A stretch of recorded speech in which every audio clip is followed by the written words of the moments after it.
உங்களுடைய ஆசீர்வாதம் தானா இந்த ஊர் நீ நான் சின்ன சிறு வந்து அயல்நாடு வந்தோம், பட்டப்படி படிக்க வந்தோம். படிப்பு என்ற ஒரு முடிவெடுக்குது. தாய்நாடு செல்ல வேண்டும், அண்ணன் அண்ணி சந்திக்க வேண்டும்.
போற்றி புகழ் இந்த புண்ணிய பூமியை கட்டி அரசலாம்.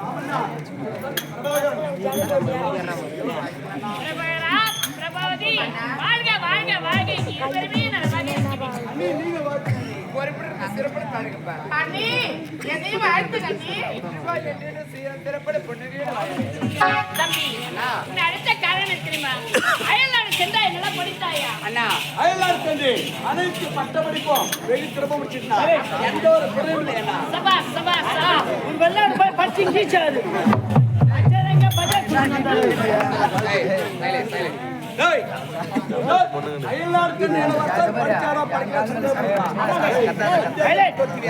யாருக்கு சந்தேகம் அப்படி சந்தேகம் என்ன செய்யணும்?